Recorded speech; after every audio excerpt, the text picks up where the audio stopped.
Welcome to SportsBeat Live, the Kansas City Stars weekly meet and greet, where we talk Chiefs with you and the people who cover the Chiefs for the Star. Let's see who is in the house this morning. Sam Mellinger's here. What's up, Sam? What's going on? Nicely coiffed Vahe Gregorian is here, and those aren't my words. That's producer Beth who noticed this. Well, you can go a long way with a hairbrush and busting out a little vintage sweater. We got a little reunion Penn football call with Coach Burnt tonight, so I thought I'd get in the mood. Well, very good. That'll be fun. That'll be fun. Yeah. Herbie Teope is here. Herbie, what's up? In the house, baby, in the house. What's going on, guys? Good to see you, Herbie. And Sam McDowell is going to join us in just a moment. We'll be happy to say hi to Sam when he gets here. Okay, guys. Tampa Bay in the rearview mirror. Denver on the way. This on Sunday Night Football. I guess when the schedule makers, had their pick of games, I wondered why Tampa Bay was a late afternoon CBS game and Broncos at Kansas City was a Sunday night feature game. I guess you can't put every Patrick Mahomes Chiefs game in prime time. I just thought maybe these two would have been switched around, but so be it. The Broncos at Arrowhead on Sunday Night Football. Let's start where we usually do. Herbie, not a long injury report, but there's a significant one there, especially when it comes to special teams. Yeah, there's a significant one there with Dorian O'Daniel, the linebacker. He's their core special teams contributor. So with him suffering a sprained ankle against the Buccaneers in Week 12 and not practicing today, you can probably expect Darius Harris to see his first action of the season if O'Daniel can't go. The other big news there is Bashaud Breeland, their starting cornerback, who Coach Andy Reid said was sent home yesterday with a stomach virus. So, we've seen this illness or stomach issues hit the Chiefs in recent weeks, and they missed one day and they're back. So I'm not too worried about him. The other two injuries of note are Cano Passanio and Martinez Rankin. Both of them were limited. With Rankin, you want to keep an eye on. He was active for the first time this season since coming off the PUP list with a knee injury, and he showed up as limited with that knee injury on Wednesday's injury report. Tell you, whenever you see an injury list these days and you see something listed as illness, you just freak out, don't you? I mean, it's if it's not a knee or an ankle or a shoulder or an elbow or whatever, it's like, oh my God, is this the beginning of something? But with Breeland, it looks like just a stomach issue, right? Yeah, correct. And Andy Reid was pretty specific about that. As soon as he said illness on Wednesday's Zoom call, he immediately followed up with, it's a stomach virus, and we sent him home. All right, and I'll mention one on the Broncos side. I might be the only person who really thinks this guy's a good player. Hey, Sam McDowell's joined us. Hey, Sam. What's going on, guys? Good to see you, buddy. Philip Lindsay, the running back, is listed as with a knee injury. Did not practice on Wednesday. We'll find out later in the week if he, if he'll be able to go Sunday. I've always liked this guy. I just think he's a good hard runner. I love his backstory. Grew up in. He's from Denver. Went to Colorado and plays for the Broncos. And he's done some damage against the Chiefs in the past. And he injured his knee in last Sunday's game against the Saints because he was taking Wildcat snaps, and it was in the third quarter. He wrenched his knee on one of those snaps. So we'll see if he's one of four players who did not practice for the Broncos on Wednesday. So, hey, look, the Broncos have their quarterbacks back. They got that going for them this week. Drew Lock's going to, will be back in the starting role, and we'll talk more about the Broncos here in a little while. But I wanted to. We've got the rarest of opportunities to talk about a game that was played on Wednesday that impacts the Chiefs, right? The Steelers beat the Baltimore Ravens 19-14 and allows the Steelers to remain undefeated at 11-0. The week is now complete in the NFL. So the Chiefs one game behind Pittsburgh in the standing. So I think it's fair to say that whoever ends up first and second between those two teams, there is not dropping to third. They've got enough distance between. They're going to have enough distance. It's going to be one of those two teams as the top seed. And I'll just throw it out there to anybody who wants to answer. Do the Chiefs end up catching the Steelers? Maybe Herbie, we talked about the remaining schedule for both teams. What do you think? Can the Chiefs end up catching the Steelers? I mean, before we went on air, you pointed out, and you're correct. Of the Steelers' remaining games, 3 of them are vying for postseason spot. Technically 4, if you include Washington and that garbage show that we call the NFC East. I mean, they have a tough road ahead of them. And when you look at the Chiefs' schedule, you got the Broncos this week, and then 2 teams of note, the Dolphins and the Saints, in consecutive weeks, and they close out the year against the Falcons and the Chargers.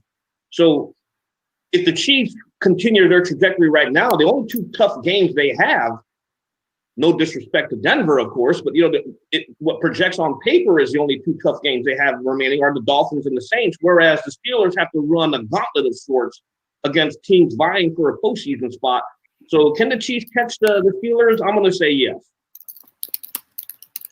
Anybody watch that game yesterday? 2:40 start Central Time. Are we behind the concept of Wednesday afternoon football going forward?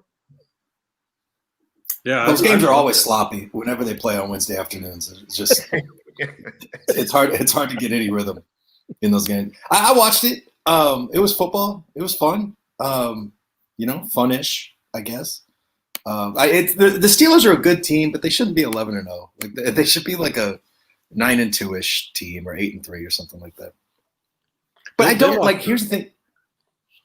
Go ahead. Well, I don't think that the all season, with the new format, it's like God, the difference between the 1 seed and the 2 seed, that's going to be huge. You get the first round bye. But now we're looking at it like there's not going to be fans in the stands probably, and you might not even get the first round bye. If they do this, this 16-team format. So I'm not sure that it really matters nearly as much as we thought it would before the season.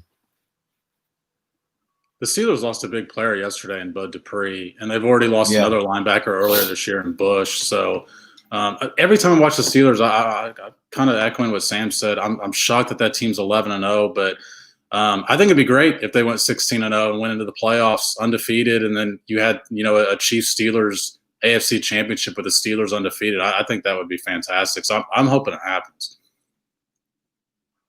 I think the biggest thing to me is really because of the reasons Sam Mellinger laid out to begin with, and I like the reasons Sam McDowell laid out too. I don't want to say it's irrelevant, but I think the key is how the Chiefs are situated, how they're playing going in, right? And I think that's going to matter more. And sure looks like that arc is pointing the right way.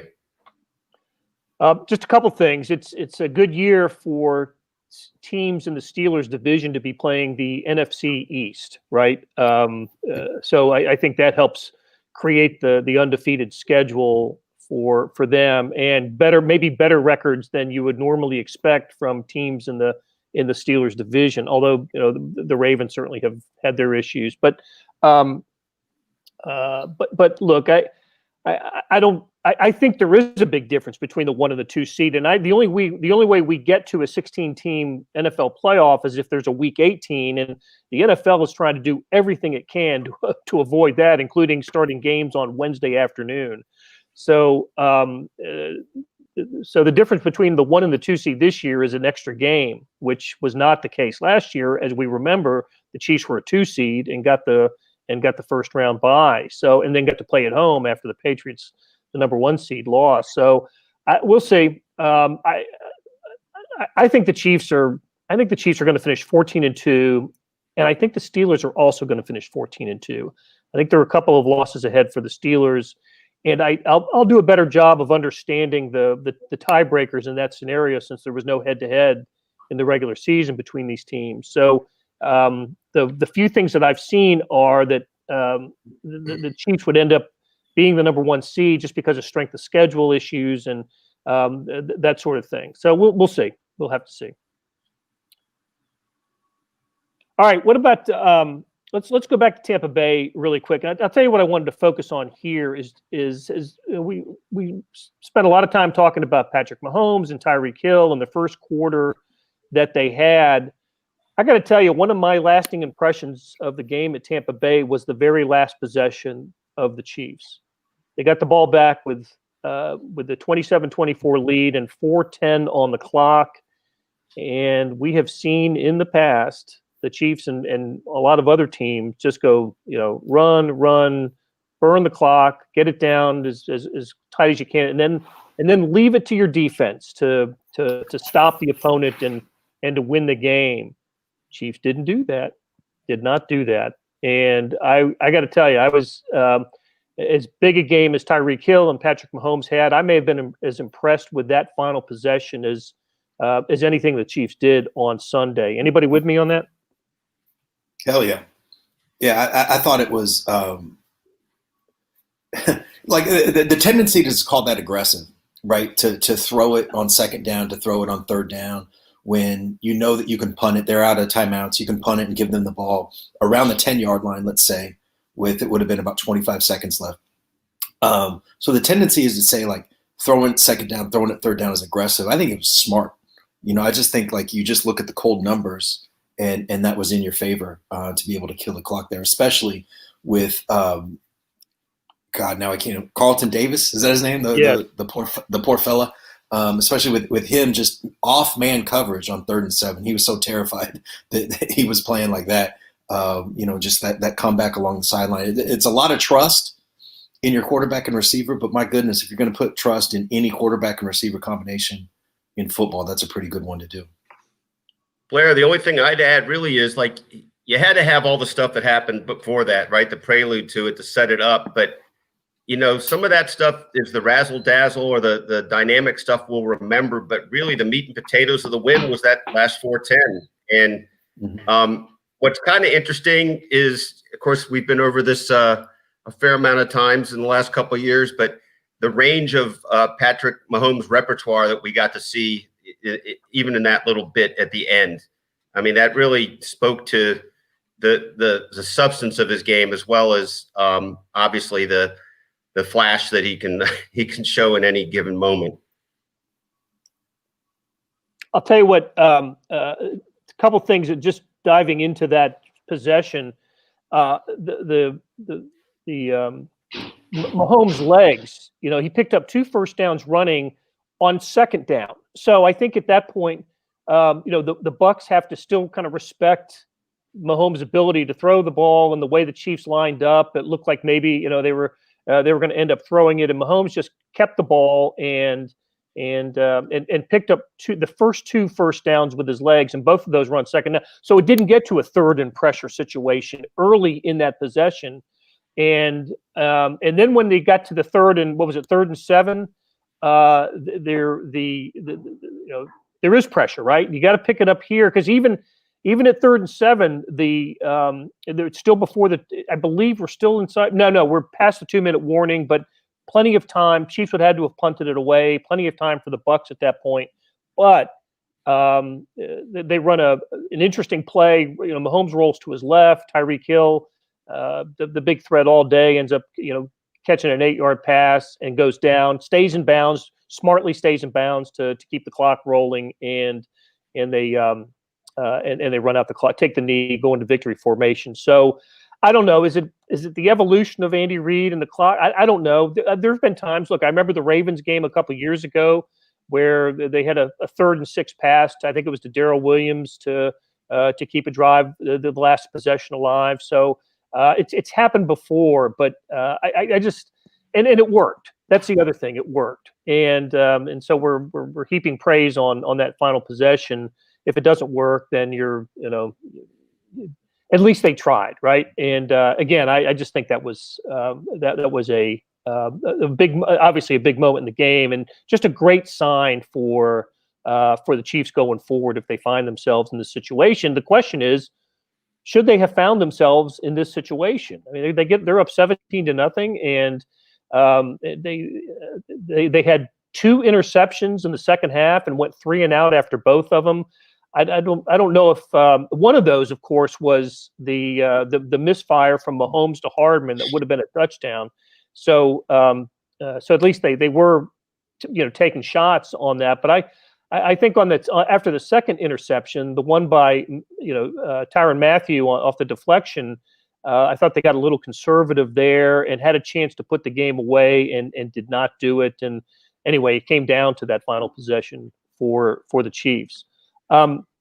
Let's talk a little bit about Tyreek Hill and his game. Look, Sam McDowell, you wrote about it afterwards, and I guess to me the follow up to that is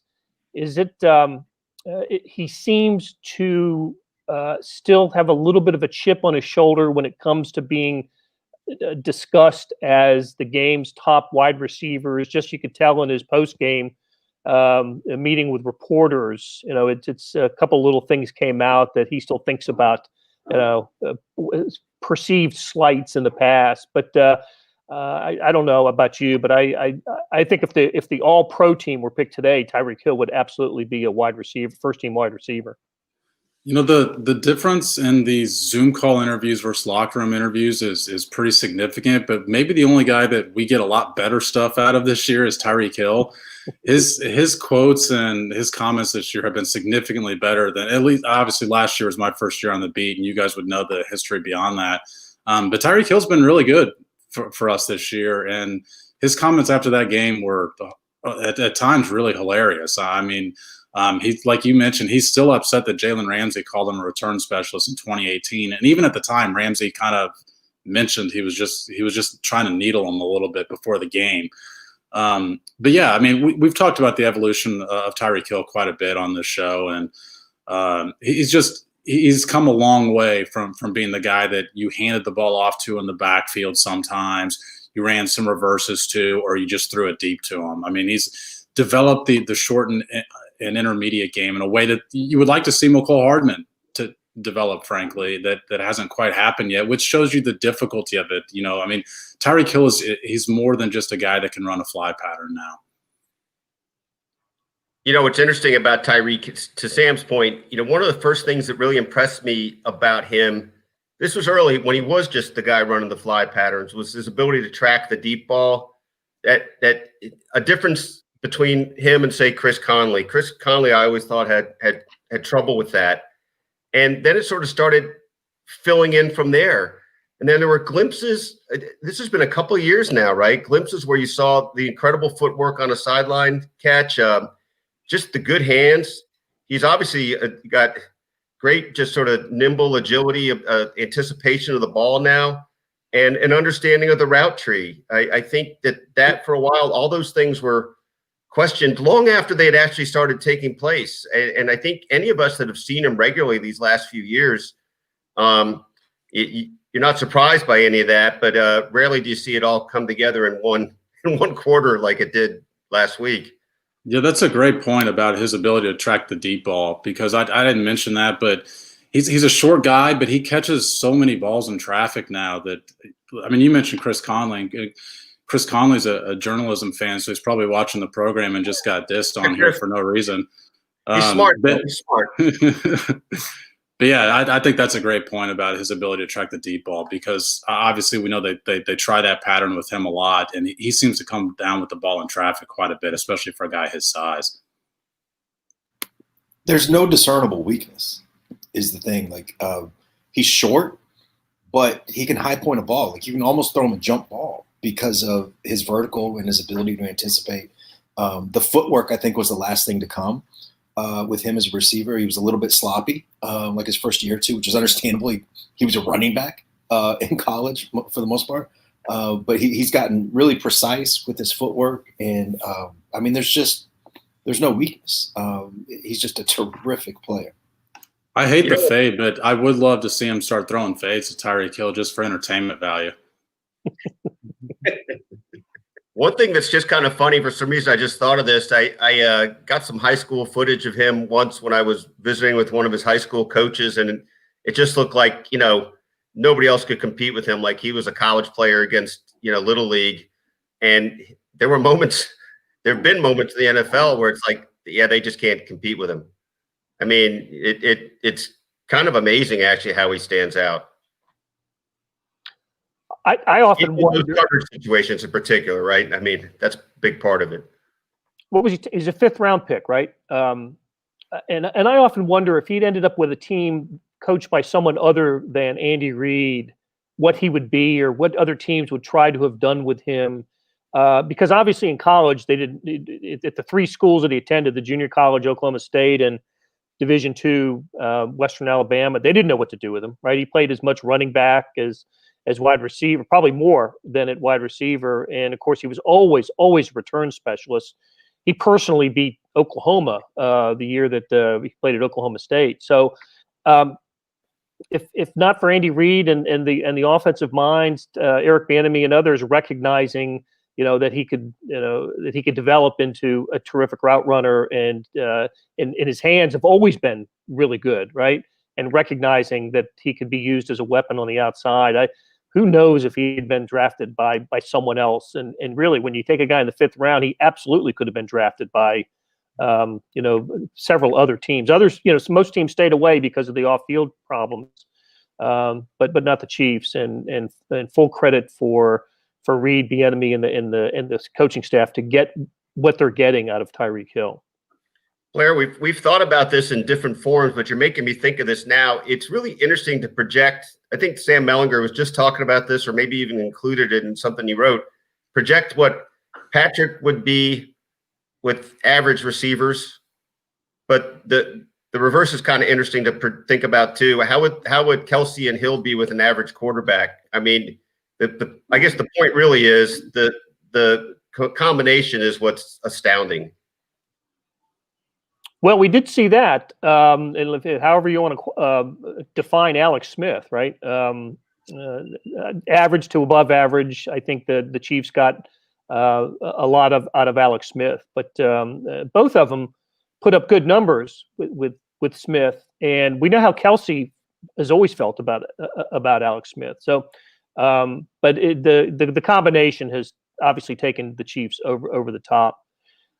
Hey, we were talking about the offensive line a little while ago. Herbie, maybe you can check in. Terrence Warnell Robinson wants to know if we expect any changes in the offensive line down the stretch. I know Andy Reid mentioned this yesterday that he likes the job that Mike Remmers has been doing. But what do you think? Is there any evolution here in the offensive line in the final few games?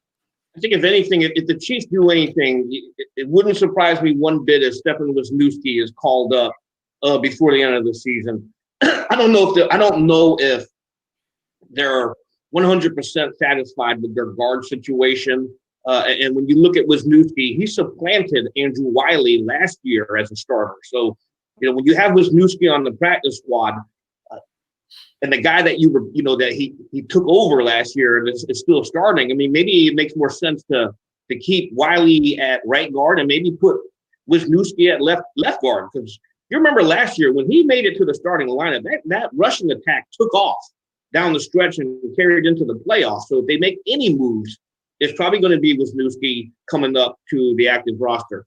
As far as Mitchell Schwartz is concerned, I know a lot of people are asking about him as well. We asked Andy Reid yesterday what his status was, and we got the typical "we'll see." But it's a back injury, so we don't know when he'll be coming back, and it's really going to depend on how he feels. He was placed on injured reserve on November the 21st, so he's only still in the 2nd week. And with the COVID rules and injured reserve this year, he has to stay at least 3 weeks. So he's got another week there before a full evaluation comes into play. And Bo Hayes asks when maybe we should expect to see DeAndre Baker. Any thought on that? I don't know. If you bring him up, who's he going to supplant as well? I mean, the Chiefs have one of the NFL's top pass defenses with what they're rolling with right now. I mean, yeah, I think he could probably provide you depth, but I don't think he's really going to help out immediately, especially with the pieces they have in place. Ward, Fenton, L'Jarius Sneed, and of course Breeland, and then you have Bo Pete Keys on the active roster. Maybe you can take Bo Pete Keys' place, but I don't think you put him in the starter right now. I think you raised some eyebrows, Herbie, when you said one of the best pass defenses in the NFL, given what we've seen from a pass rushing standpoint here in the last few games. Hey, there's top 10 against the pass, man. That's right. No, that's exactly right. And the Bucs punted away their first 4 possessions on Sunday. That's not to, I think I made the point after the game that the Raiders punted a total of 4 times in the 2 games that they played against the Chiefs. So Chiefs also had 2 interceptions, getting some pressure on Tom Brady on Sunday. Nevertheless, the pass rush still remains to the question, I think, on the minds of most people who follow the Chiefs, and it just hasn't been there the way that it has been in the past in terms of sack numbers. Now, Andy Reid and Steve Spagnuolo will continue to tell us that it's not about the sack numbers; it's about affecting the quarterback, affecting his footwork, and the Chiefs did that to some extent against Tom Brady. Ended up with some fantastic numbers, 345 passing, and moved the Bucs at ease after they did fall behind in the first quarter. But to what extent should the Chiefs be concerned about not getting home with Chris Jones and Frank Clark? I think this is the biggest current concern that the Chiefs have. I think it's a bigger concern than anything else you can bring up, including the pass protection. They're just not. And by the way, Spagnuolo and Reid, they're absolutely right. Like it's just about pressure. Sacks are great. Nobody's gonna turn their nose at sacks, but it's just about pressure. And right now they're not getting any. And I know Sam McDowell, I think, is looking into maybe writing something later this week. Sam, I'm not sure, but I'll have something on the website today or tomorrow. It comes down to, if you watch, this is one of those spots where the film and the numbers line up, and the eye test, I would say. I think Chris Jones is doing a good job. Chris Jones is getting doubled a lot. Teams are throwing 2 blockers, chipping him, doing all these things, and he still wins sometimes. Frank Clark's, they got to get more out of Frank Clark.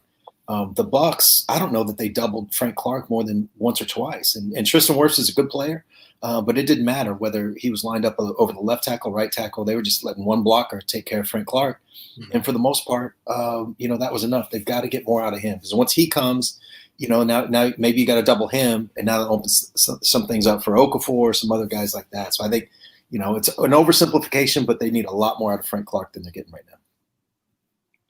Yeah, I mean, when you watch the film of Frank Clark, to me, he lacks the explosion that we saw at times last year. And Sam and I have talked about this offline, but to me, he's sort of waddling a little bit. He doesn't have that sort of explosive, straight to the quarterback moves that we saw from him last year, and that obviously the Chiefs saw a lot of on the film when he was with Seattle.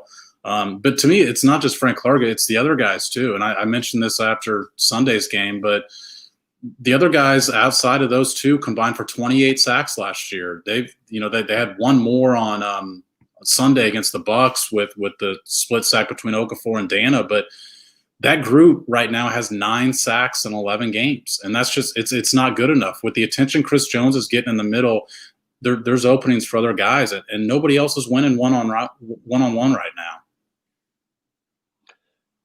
This part of the Chiefs game was really improving about this time last year, right? The final 5-6 games of the regular season, and then into the playoffs. So I think that's where where Chiefs followers are kind of shaking their heads and wondering if it's ever going to get there. My question is, the way that it played, pass rush played at the end of last year and through the playoffs. It seems to, I think you could make the case that the Chiefs got what they wanted to get out of Frank Clark. They won a Super Bowl, right? They gave him a big contract and they won a Super Bowl. So I'm not trying to suggest that he's a different player this year because of that. He's had medical problems. We know he's had the issues. He had him in Seattle, and he had him here last season. And look, he's a veteran too. Maybe he's saving his body for the postseason, knowing that the Chiefs are going to be there. There's just no way they're not going to be in the obviously not going to be in the postseason. So I'm just trying to think of reasons why the situation is as it is this year. And Sam Ellinger, I absolutely agree with you that Chris Jones is absolutely getting pressure. If you look at the Pro Football Focus numbers, I think he's fourth in the NFL at his position in getting pressures. So he's doing his job. So they think he's having as good a year as he's ever had. Right up there with his second, third, and fourth. I mean, they think Chris Jones has been Chris Jones this year. Blair, he's go ahead, Sam. Well, I mean, he's getting doubled like on half of his pass rushes, and he's still beating those doubles, basically at like an Aaron Donald-esque rate. So that's not the issue. The one really quick thing about Frank Clark, he absolutely could be carrying an injury that he's not talking about, and they're not talking about or whatever. That's absolutely on the table. The other thing, we've talked about this before. This isn't hindsight. That the pass rush last year, and Frank Clark in particular, had this knack for coming up in big moments. And I don't know if that was luck or scheme or what, but it was a clutch pass rush, if there is such a thing. The thing that's concerning, and that could be happening again and setting up for this postseason. But the thing that's kind of concerning, wouldn't you think that Bucs game would be one that they'd be up for, and they needed it too. And they needed it and they didn't get it. That's what's concerning. Sorry, Vahe. No, the only thing I was going to throw in was just sort of a pining for yesteryear. If memory serves right, it was about a year ago right now where Sam McDowell, the Frank Clark whisperer, got him to open up in Mexico City about his neck injury. And I think that was in Mexico City, wasn't it, Sam? And it was after the Titans game. Yeah, the Titans game. Okay.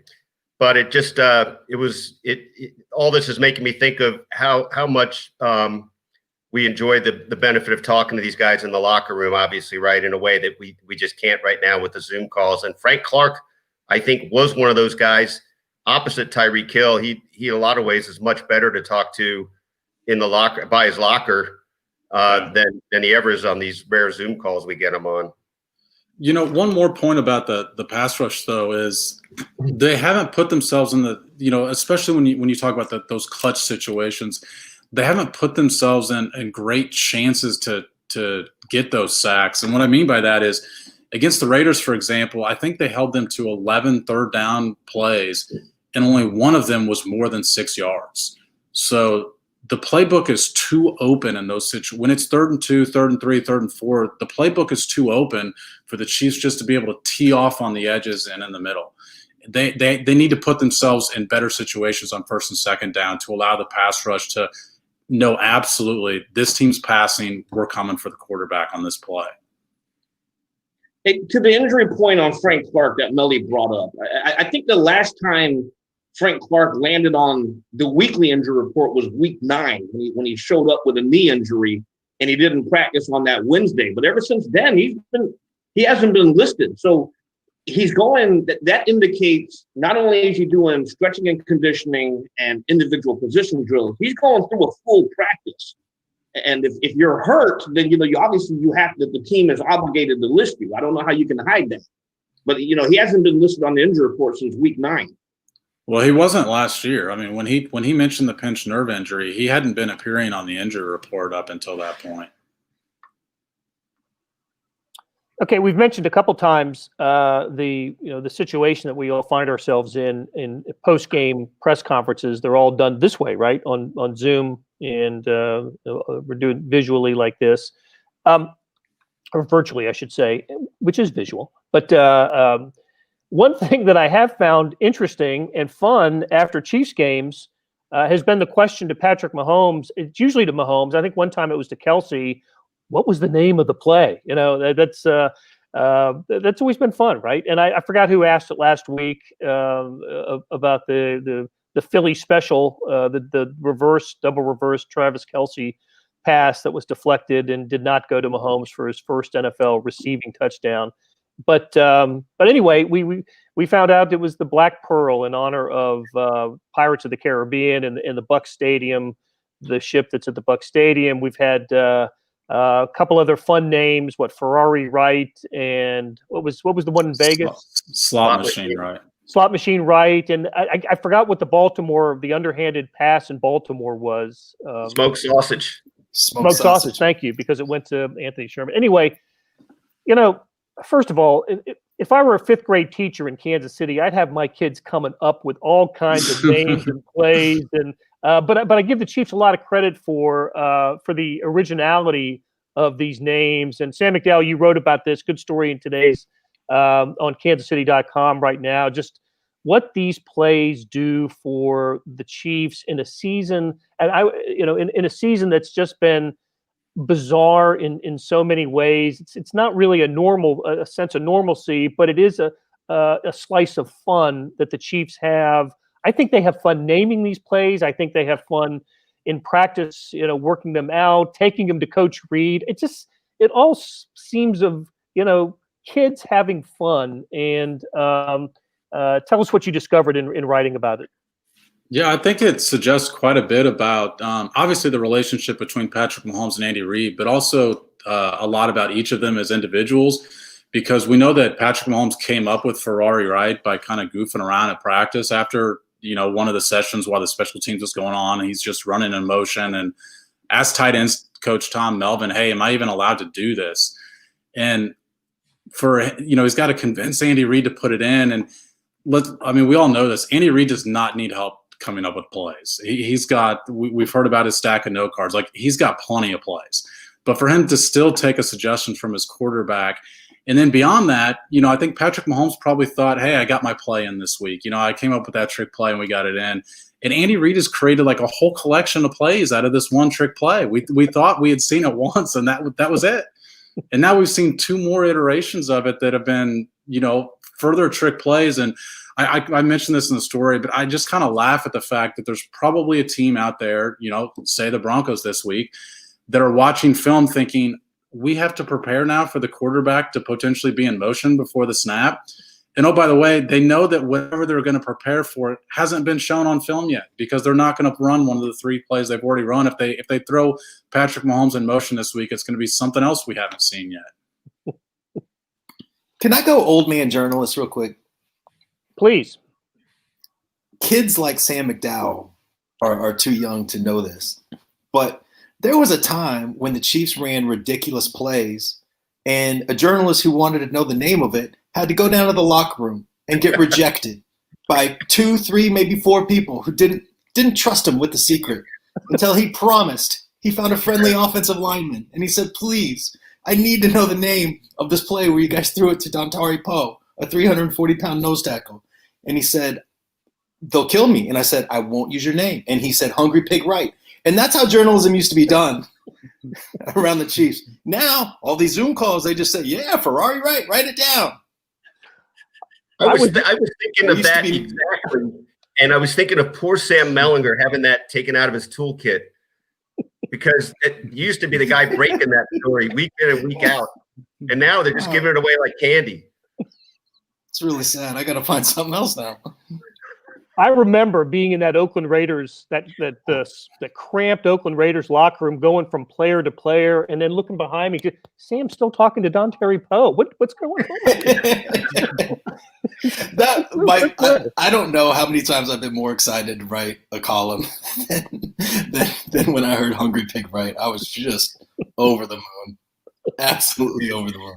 Well, I remember walking back up or going in the, waiting the 20 minutes for the elevator at Oakland, and you were just kind of jumping, just giddy. Oh, man. So the same look he had in his eye when the opportunity to talk to Dustin Colquitt about Marcus Peters punting. Hey, quick aside. I wanted to add to something that Sam McDowell got into a little bit real quick. It's, I think, the kicker quote in your column, Sam. One thing that's kind of been interesting, Andy Reid didn't quite explicitly say this yesterday, but he there's no doubt he started talking about the grind and how hard this is, and you don't want to make a mockery of, plays that aren't going to work, but absolutely he was saying we need to have some fun out there to break it up. I mean, I thought he said that in sort of a different way, and didn't quite go all the way with saying it, but I think a point there. Yeah, he was asked about that, and that sort of elicited that answer. So for me, that one was kind of difficult for me to tell whether that was his own thought or because the question led him there. Yeah. But I think there's absolutely that's a window into Andy's way. I don't know if this is what you're saying about him, but I think that Andy's got this incredible, he's got a lot of strengths, but one of his great strengths is getting a buy-in from his players and them giving the extra 2% or whatever. And they feel empowered and they feel invested. They feel part of it in a way that just doesn't exist when a coach is sort of dictating, Andy is sort of, he's willing to be led by the players that he's leading. And I think that requires a lack of ego. It requires, sort of a genuine disinterest in the credit, which I think Andy's had from day one. He takes no credit. He wants all the blame. That's, a lot of coaches can say that and say they're about that, but Andy, lives that life. And I think the players notice that, because if that play, the only reason we know Black Pearl and the only reason we know that, Patrick had a hand in this because he volunteered that. If that play blows up and it's terrible, Andy Reid is the first one. That was my idea. That's my bad. I got to put the guys in a better situation. When it works, then it's, that's something that Patrick came to me with. That's something that the guys came to me with. And I think that part of it matters. And that's like kind of a telling window into how he operates. And I've been crediting Eric Bieniemy and Mike Kafka particularly this year a lot. Yes. It seems on plays. And I was going to say, I bet he cuts off all if a play fails, if Carlton Davis intercepts the ball, right? I bet Andy cuts off any conversation about it when he speaks first at a post-game press conference. So it never even comes up with the other players, with the players. So, okay, we've avoided talking about the Broncos for damn near 45 minutes. I don't think we can continue to do that. Vahe, you listened in on Broncos teleconference yesterday with Vic Fangio and Drew Lock. It seems like Locke was apologetic. We know he's fined. We also seemed apologetic for the events that occurred last week that caused that embarrassing moment for the Denver Broncos. He was, but he was very interesting. Vic Fangio called into question the leadership of the quarterbacks, and Drew kind of can't help himself, had to kind of make a point that they were trying to show leadership by doing the extra thing, working out on Tuesday, and then caught himself and said, but we have to keep the mask on the whole time. It was just interesting hearing him talk about it. Absolutely, he's embarrassed. It was interesting to have him talk about his mom's Twitter defense of him. He had kind of a sheepish grin as he took it on, but he got into it for a minute or two. I tried to see if Laura and Andy might want to talk yesterday, but Andy Locke said he thought they might want to sit this out. But I did share with them something I put in the column that I felt a certain relatability from my mom running out on the field once when I got hurt in the game and not liking it much at the time, but feeling better about it today. Can you say more on that? Expand on that thought, Vahe.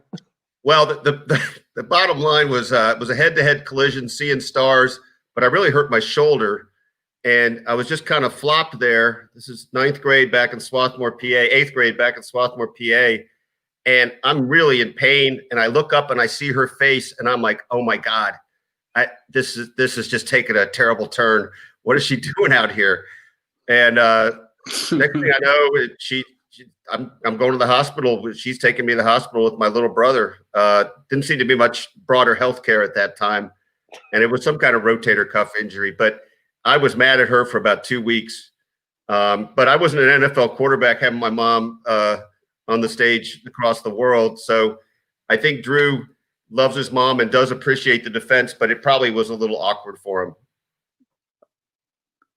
Because the big thing for me is what's the aftermath like for Drew Lock, not just in his own locker room, but also on the field. I wouldn't be surprised if Chris Jones mentioned it this week if he's able to sack him. I'd be surprised if he doesn't. Your mom now. And Chris Jones has been a little chirpy lately too, as we know. Lately? Well, Yeah. Right. At least where the TV cameras have caught him. Yeah. So, all right, let's. I won't ask for final score predictions for Chiefs Broncos, but it's back up on the Vegas lines. It was off for a couple of days because of the uncertainty of the quarterback situation. Now that we know that that the Broncos quarterbacks are back, Chiefs are a 14-point favorite at home. Before I ask you to answer the question, do the Chiefs cover? I want to read this. This is the game that they played. It was week 7. I can't remember what the week was. I love how the NFL just, capital W week. This is week 13 or so. Anyway, that day, Chiefs win 43-16. Broncos had beaten first downs 24-17. Total yards 411 to 286. Chiefs were 0 for 8 on third downs that game. Broncos had 33 and a half minutes of possession time, a big advantage there. Mahomes threw 1 touchdown pass in that game. It was to Tyreek Hill in the fourth quarter. So I concluded from that the Broncos actually had a pretty good game plan against the Chiefs in that game that was blown up by Byron Pringle's 102-yard touchdown kickoff return for a touchdown, and the Dan Sorensen pick 6. So with that in mind, that the Broncos had that type of success against the Chiefs in terms of a game plan. Broncos 14-point underdog on Sunday Night Football. Sam McDowell, who you got? I think the Chiefs will cover. When you look at this recent series history, especially since Drew Lock took over, I think in the last 3 games, the Chiefs have outscored them 96-25.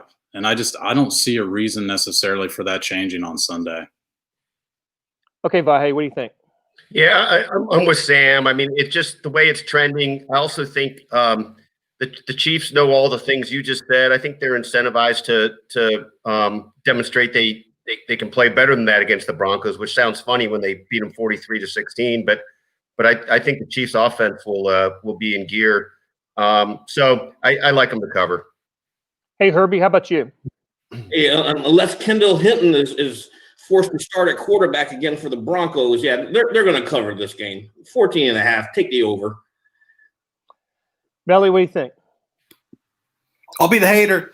I don't even know if I necessarily believe this, but I just feel like, what are the Chiefs doing here? Like, I just don't know. They just played the Bucs and Brady and all that. It's Sunday night, and I think that actually matters for this group. But other than that, I don't know. It feels like it'll be like a sloppy 7 or 10-point win.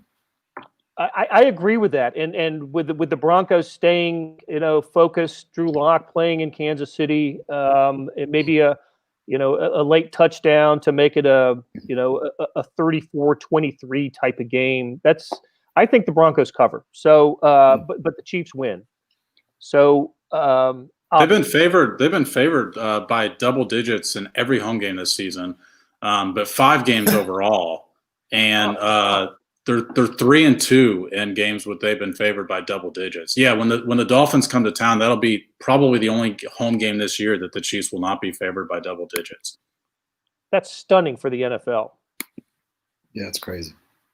Different times, man. Different times. I think this is like the 6th time this year that the Chiefs have had the biggest line in the NFL. Okay, guys, great chatting with you. Thanks, everybody, for weighing in with your questions and comments. And please join us. Stay up late on Sunday, because these guys will for a little post-game SportsBeat Live.